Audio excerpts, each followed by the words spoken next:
Now I know the problem why the window is blocked because of some propaganda.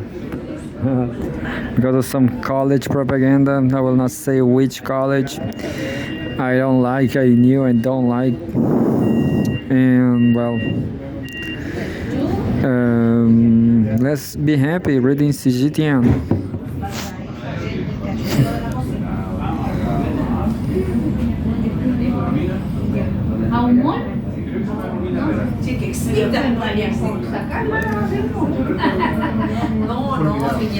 Cgtn right till the end. Hope for the world. This is a huge article, 4 minutes, and we'll read it in 10 minutes. Politics, March 15. 2 years on, China's Global Civilization Initiative gains greater relevance in a turbulent world. Photograph shows a flower bed arranged in the square in front of the military museum mobilizes peace and prosperity. Beijing, capital of China. 2 years ago, Chinese President Xi Jinping introduced the Global Civilization Initiative, GCI, calling for respect for cultural diversity, the promotion of common human values, the preservation and innovation of civilizations, and stronger international people-to-people exchanges. In today's world, the initiative has become more relevant than ever amid uncertainty, turbulence, and division. Facing rising anti-globalization trends, Elias Jabbour, a professor at the State University of Rio de Janeiro's Faculty of Economic Sciences, highlighted the growing significance of GCI. He said China's inclusive approach to diversity sets an example for the world. At a time when some self-proclaimed civilized nations are enforcing mass deportations and repatriations, China's emphasis on mutual respect and cultural exchange stands in sharp contrast, the professor said, while commenting the GCI for championing the coexistence of diverse civilizations without imposing one nation's values on another. Subtitle: Guiding the world toward peace. When she proposed the GCI at the CPC in dialogue with world political parties high-level meeting in March 2023, he quoted a Chinese proverb, quote, "A single flower does not make spring, while 100 flowers in full blossom bring spring to the garden." What? While 100 flowers in full blossom bring spring to the garden. Yeah, but what about the temperature? What about the temperature? To indicate the vitality of cultural diversity and the necessity of embracing multiple civilizations in building a harmonious world.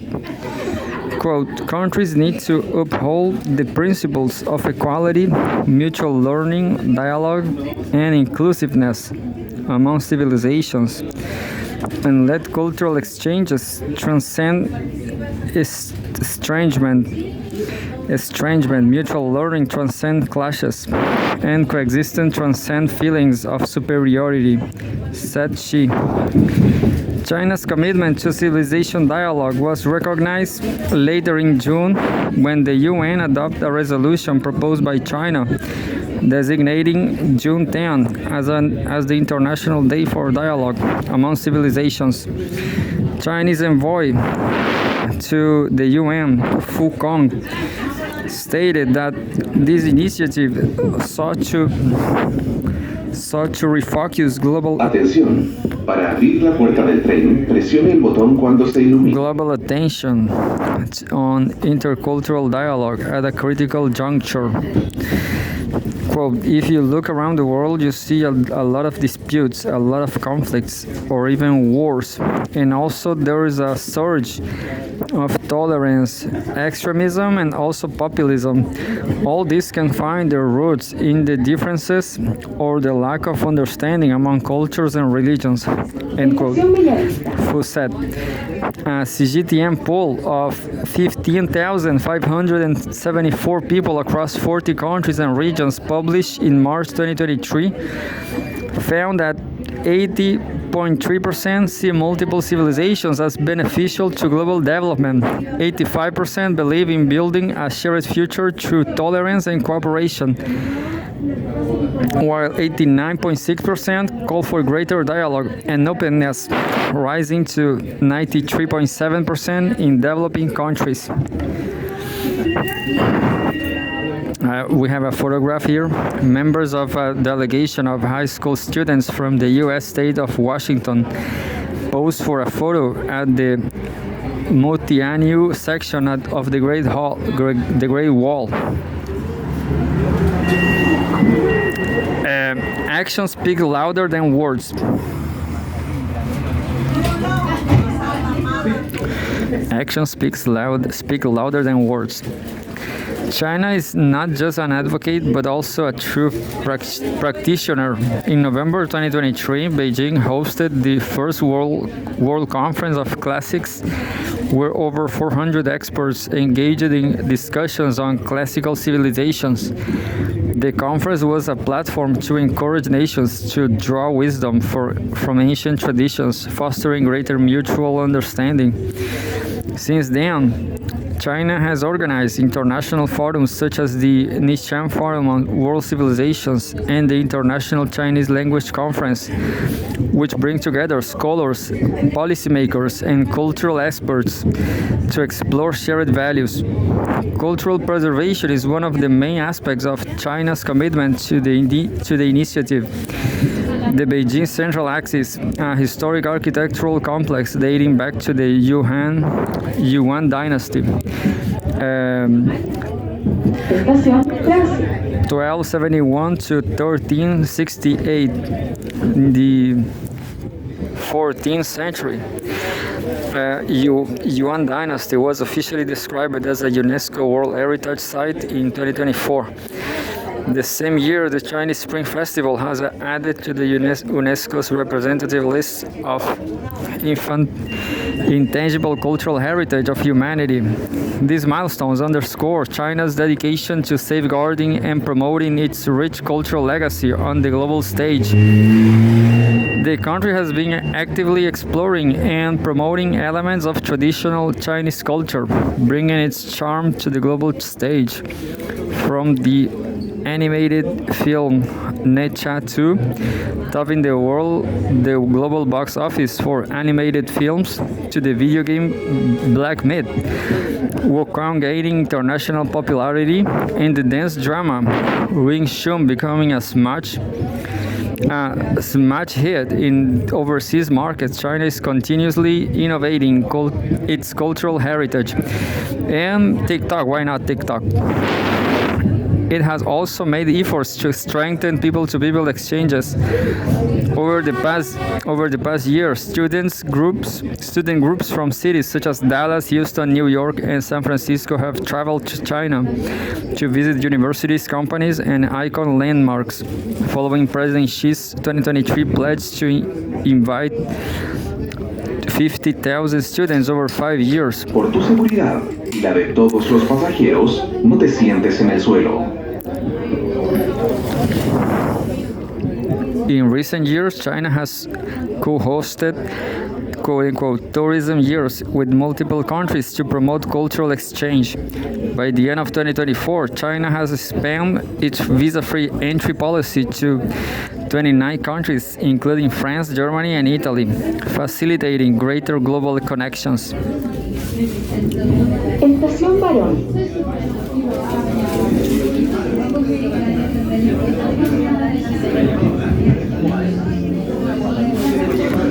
And there's another one, China Cgtn top 5 from the highlights. Cgtn Hope for the World, March 15, 2025. China strongly opposes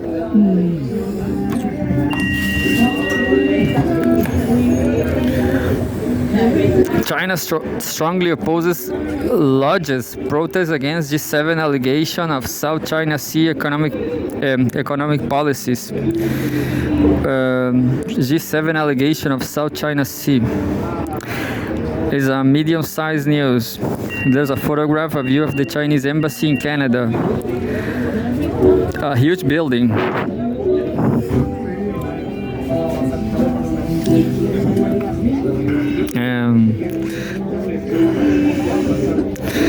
China strongly deplores and firmly opposes the G7 allegations of the South China Sea and China's economic policies, and has lodged serious protests to the Canadian side, the Chinese embassy in Canada said on Thursday. The statement of the G7 foreign ministers meeting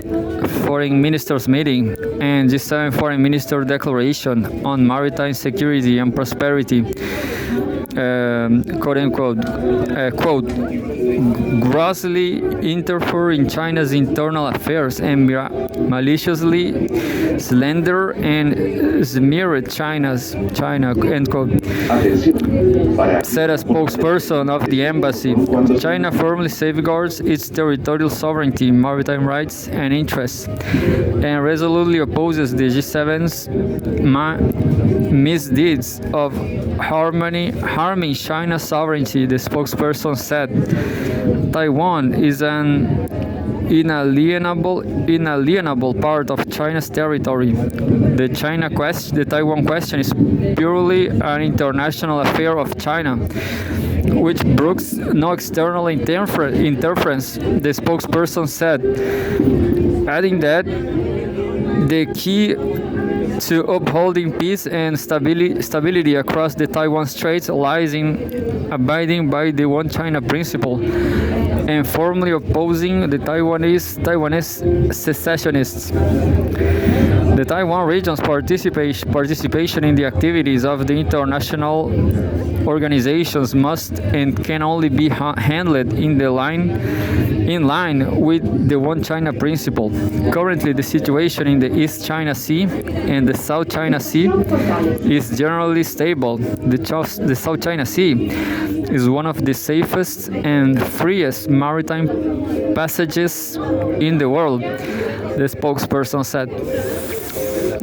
We are facing some problems of writing. Of the text has some problems. Look.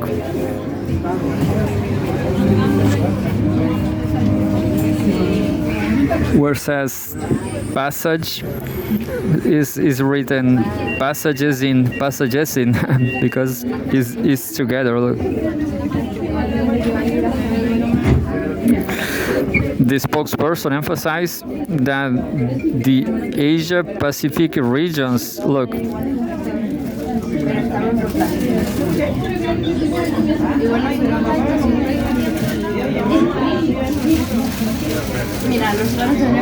Asia-Pacific region is altogether.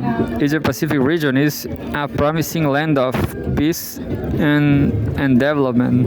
A land of peace and development, not a chessboard for geopolitical rivalries. The G7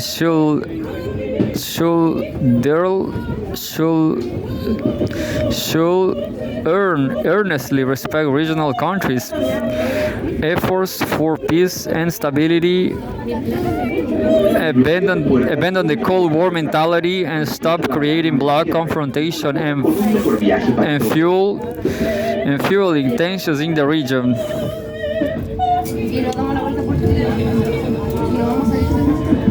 So this text is chaotic, very low quality here.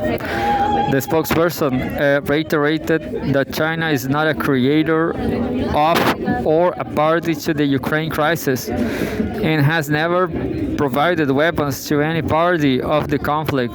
On the contrary, the G7 members are constantly pouring fuel on the fire. So it it is in no position to scapegoat China.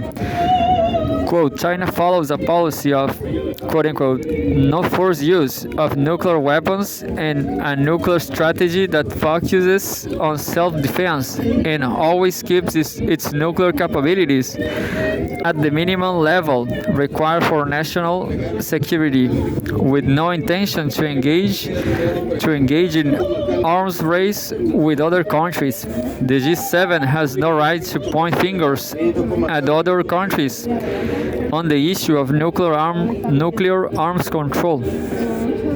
China rejects the unreasonable accusations made by the G7, end quote, the spokesperson noted. While the G7 has abandoned the basic principles of maintaining global strategic stability and undermined this international nuclear disarmament and non-proliferation regime, it chooses to attack and discredit other countries. Nuclear policies, the spokesperson said, warning that this will only intensify confrontation and create obstacles for the international nuclear disarmament process. China wants to stress to the G7 that a lie, even if repeated thousands of times, will not become a fact. The world will not be misled by the smearing against China, suppressing and attacking China.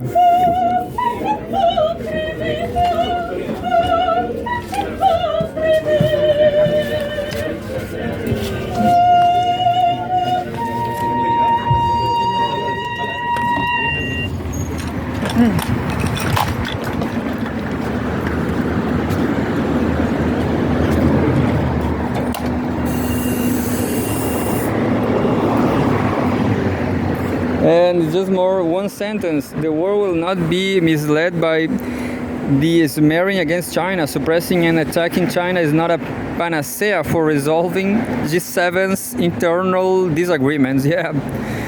So, is fentanyl crisis a justifiable reason for U.S. to impose tariffs?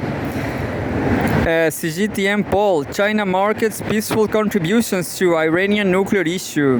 Intelligent machines boost China's green Great Wall building efforts. Oh, nice news. I'm going to read especially the last one, but I'm going to read the fentanyl too, Dan.